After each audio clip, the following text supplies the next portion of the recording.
Welcome to the bunker in Rotterdam, headquarters of Brothers in Games. So who's Brothers in Games, you might ask? It's me, Stefan, and my brother, younger brother, Laurens. So what is Brothers in Games, you might ask?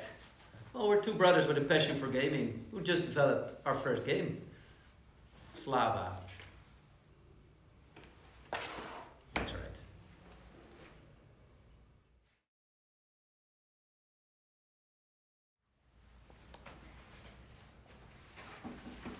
Attention! Welcome to your basic training of Slava, a tactical game of war, the first game we developed with Brothers in Games. So, I'll guide you through this how to play. We'll go first through the unboxing, we'll do the setup, and then of course we'll do a live scenario where we'll do a play-by-play video. To start with the unboxing, this is the awesome box we have. So, I don't know if you can see, but we have an attached lid. Because a lot of the time we've noticed that a box is open, or you lose the lid, or it becomes, I don't know, crumbled or whatever. So we attached it. It's a deliberate choice. Of course, then first you'll see the manual, the rulebook, and of course the Slava cards. Let me first go into the manual. Well, it's a manual like any other manual. But what you have is also a QR code at the top right. And if you scan it, you get more languages, so more localization to fit your needs. And basically it explains everything with nice visuals, because we know visuals work best, but it's also quite some text, hence the video we're making. So yeah, the rulebook, then where the magic happens, the cards. So we have actually made extra durable cards which have been double-sided laminated, so for the sleevers among us, you don't really need the sleeves, but if you want it, you can do it, because they should be extra durable. We start with the Slava card. You see the logo and it just gives you a nice introduction, placed horizontally in the box. And then we get to the weather cards. So weather is an important element in Slava. There are always two types of weather. You can have good weather, clear skies, or some fog, heavy rain, or very dense bad weather, which makes for a totally different dynamic.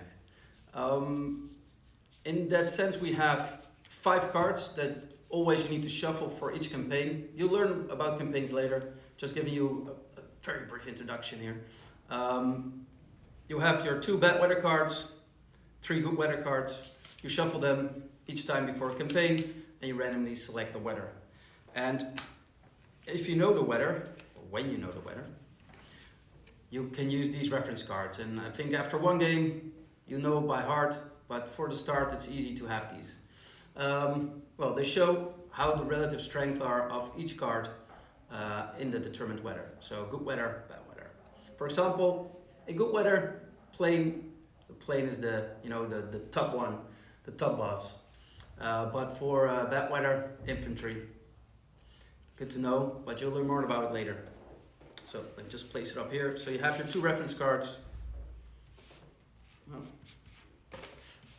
And your weather cards. And then the playing cards, the military cards we call them. Here you have 40 cards. All awesome military cards. And these will have generic cards for each type, but we'll also have general cards. So commander cards we call them actually, with the symbol.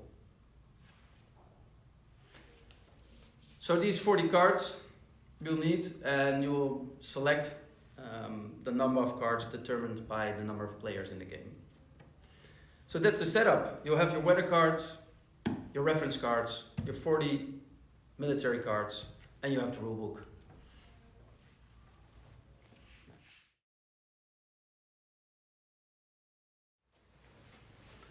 Attention! Welcome to part 2 of your basic training, the setup of Slava. So we're gonna do a walkthrough of how to set up the game. After you need the box and the manual. So we're gonna do a 3-player setup.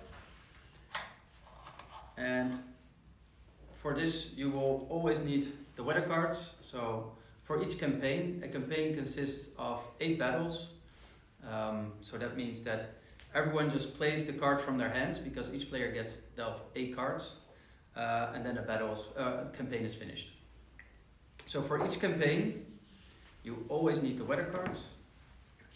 We have 3 good weather cards and the 2 bad weather. You shuffle these,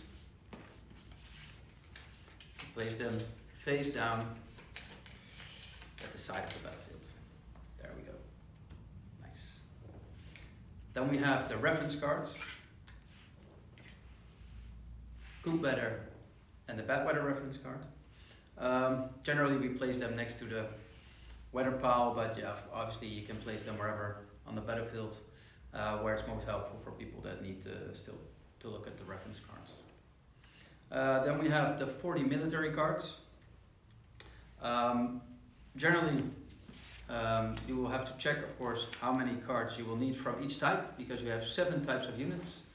And on the how to start page of the manual, you can already find, okay, so for how many players, which cards do I need? So for a 3-player game, you will select 3 planes, 3 artillery, 3 anti-armor units, 6 infantry, 6 tanks, and you need 2 anti-aircraft guns and the bomb. Possibly my favorite card, the bomb, but more of that later during the how to play or the play-by-play. So let me put this away. I already pre-selected the cards to not have to go over the thing to pick them from the pile. Let me put this here. So I'm now going to shuffle these, and let me state, which is important, when you select the cards, you always need to add the commander cards. So the commander cards are these, for example, with the commander symbol. 6 of the types will have a unique commander, only the bomb doesn't have a commander card. So always make sure that for each type you have the commander cards in the deck, whatever number of players you are going to play with. So for shuffling, trying to show off my shuffling skills here, but yeah, I can only do so much. So there we go. Now I'm gonna just, normally of course you would hand them out face down on the table, but this time I'm gonna play it open so we can all watch and see how it will go when we go do the live play-by-play. So there we go. Oh, the bomb. This is a lucky player. Or unlucky. More of that later. Well, if you save the bomb for the last round, you will get points deducted. You don't want that. Oh, forgetting this one here. For now, for the setup, it doesn't really matter. Don't know how strict you are with shuffling normally. I know in my student years, we would have very strict rules for shuffling, and if you would shuffle in a bad way, well, you need to take a shot or something similar. So, is it gonna fit? Let me move this over a little bit. Oh, well, this guy has a lot of infantry. Or girl, of course.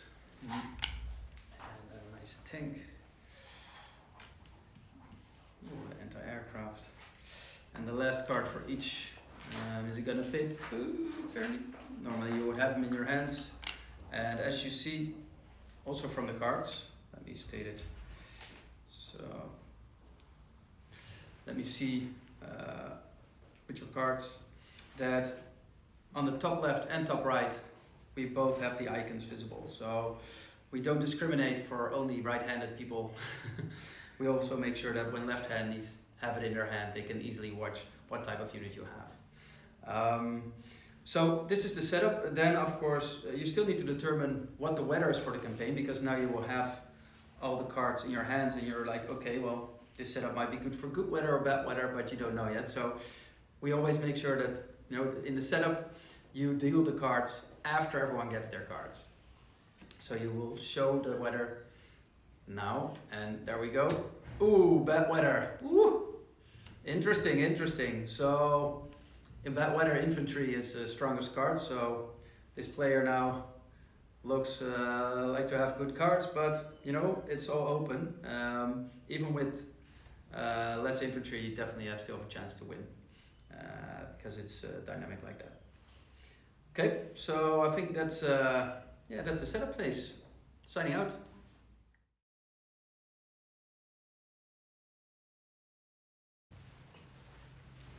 Attention! Welcome to your basic training, part 3. The play-by-play video. We're gonna go through a live campaign here, so exciting times. Okay, so last time in the setup phase, we saw when the cards were dealt and we determined the weather. So you see that we have bad weather. That means that I'm gonna just remove the good weather reference card to avoid any confusion.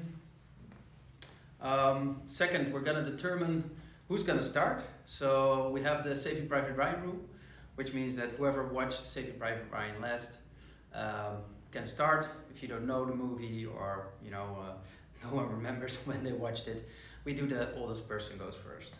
Well, since I'm the only one on the table, I'm gonna go first. So yeah, I'm also gonna sometimes give a little bit of insights into tactics.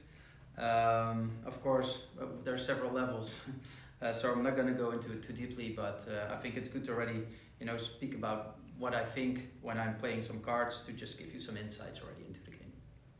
So here you have your setup. I have my 8 cards, and what I want to do, I don't want to, because with bad weather, or good weather for that matter, you already know that you're not going to win every battle out there. Because you have 8 battles for the 8 cards, which makes the whole campaign.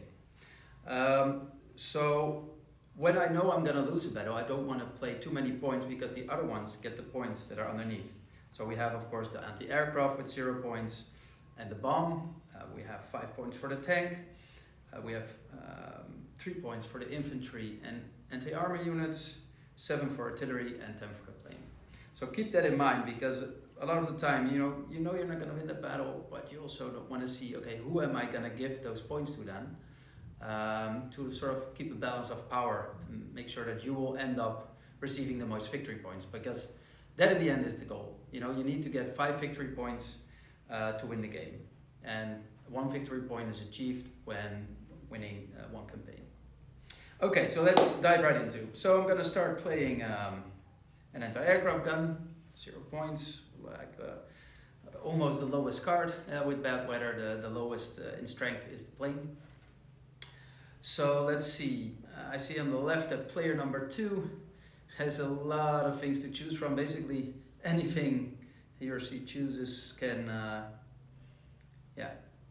win. So they're gonna play an artillery unit. So good to know is that always a battle is immediately resolved. So when a player plays a card with the card that's already on the table, you resolve that battle. So here you see the artillery will beat the anti-aircraft gun, so the artillery wins.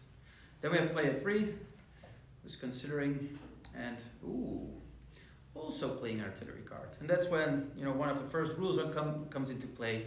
When of the identical type a card is played, the last card wins. So in this case, player number 3 wins the battle. So you see that this is 14 points.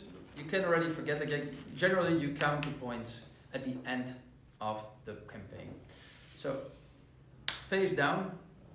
Also an important element, everyone or every player that wins a battle gets the cards, the points, but also always place the cards face down. And why is that? There's a little bit of memorization in this game.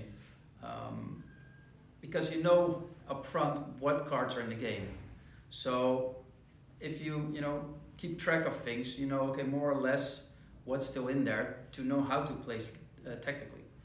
And therefore you're not allowed to look back. Yeah, that would be too easy. You don't have to make it people too easy. So the cards are always put face down after a battle. And also when you win a battle, you're allowed to start the next one. So in this case, player number 3 will play, let's see, a plane.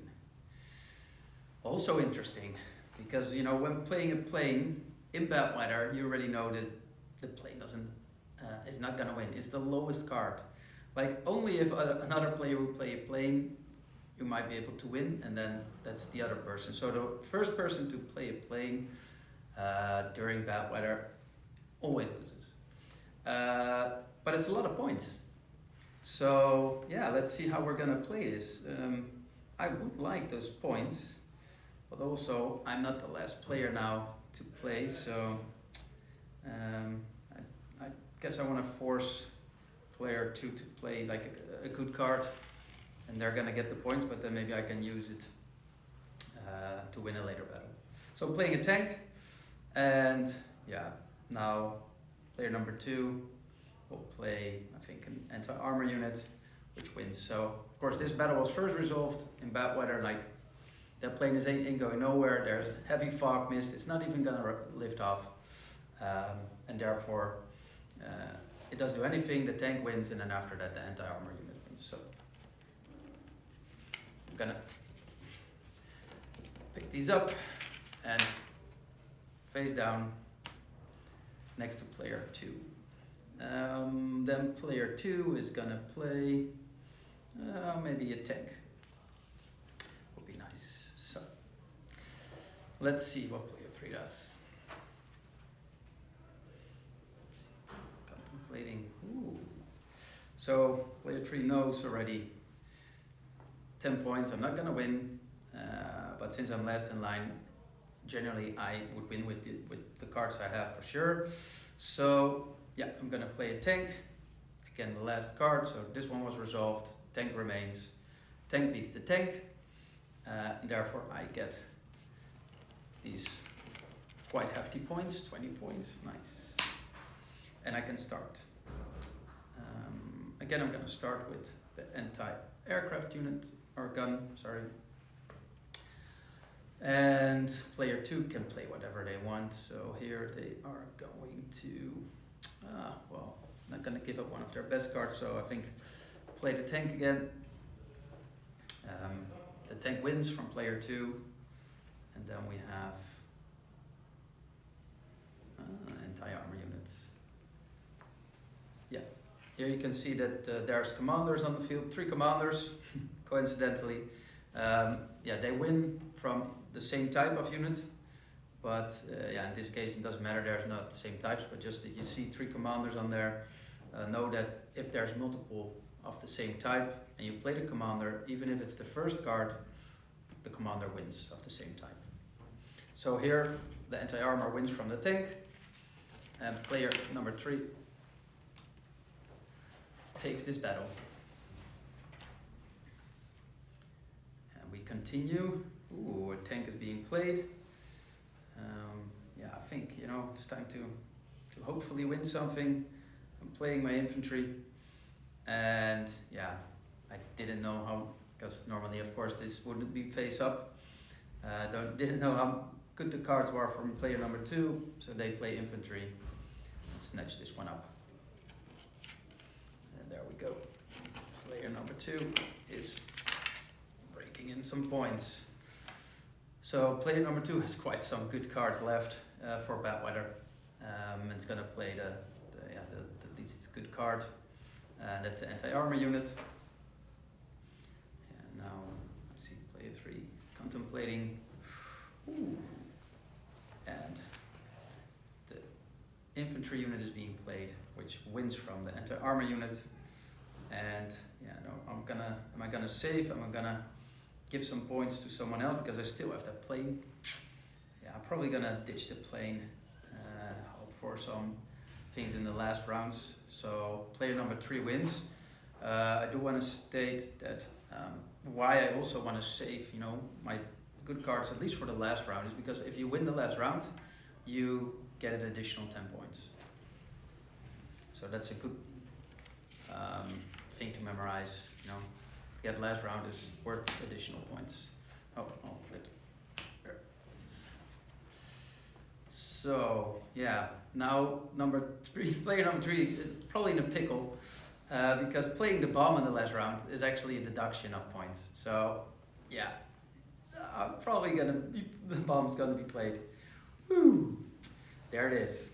I guess my favorite card of the game. Yeah. So the bomb basically nullifies everything from a battle. So it doesn't really win, it just makes sure that nothing really happens that battle. All points are not taken into account. And if you save it for the last round, points get deducted. So generally, from a tactics standpoint, you don't use it at the end, although there are exceptions, but you'll find out during playing. Yeah, I'm not gonna give my infantry, which has the best chance to win the last round, away. So yeah, I'm gonna hand in my artillery also because it has a lot of points. And yeah, the player number 2 is gonna play their regular infantry because they still have the commander left. So these points are then, yeah, it's the bomb round.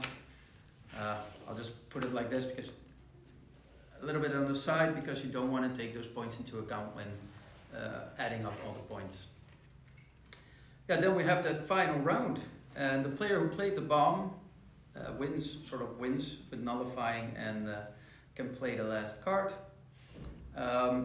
Last battle commencing, infantry being played. I'm winning this confrontation, nice, but yeah, I didn't know that player number 2 actually had the commander of infantry, so the strongest card in bad weather, and therefore wins this battle. And the final battle, which adds an additional 10 points. I do want to state, so we have this concluded, but what we didn't come across was, what if player number 3 would have played infantry as the last card? Then you would have had 3 times infantry, so 3 of the same type in a battle, and at that stage you're allowed to knock, so you can always try your luck if people are not paying attention, but if someone knocks, you actually get a 20-point deduction. So watch it with three of the same types being played. So if there's 2 of the same type on the field, it doesn't matter if there's a card in between when playing with 4 or 5 players. If that additional 3rd card of the same type is coming on, people can knock and give you 20-point deduction. So important to memorize. Yeah, so this one is for player number 2. So that concludes the campaign. So now it's time to add up the points that everyone, well, I didn't do that well. I only braked, because of the plane, 20 points. I didn't have any points in deduction, so yeah, 20 points for me. Let's first check player number 2. They had the last round, no deduction of points, so let me stack up these. Let's see, so also we made some the points sort of easy to add up. A lot of 5 points, 10 points, 3 and 7. So generally it's quite easy to do the sum up of the points. So we have 10 points. Infantry added to the anti-armor makes 15, 20, and the 2 tanks, and their tank makes 40, plus an additional 10 for the winning the last round, makes 50 points. Yeah. Okay, then we have here the cards from player number 3. Of course, here we have the bomb cards, right? And the round with the bomb, or the battle with the bomb, the cards are nullified. And here we have, let's see, I always like to make 10s, so 10, 20, 30, and 38. So no, player number 3 actually got pretty close with 38 points to 50, considering the good cards that player number 2 had. So that shows the balance of the game. We could also try a variant where we actually change the weather mid-game. So after 4 battles, you actually flip another weather card to see if the dynamic changes. Pretty interesting to try as well. So yeah, that concludes, I think, play by play. I hope you enjoyed it. And yeah, see you next time. Signing off.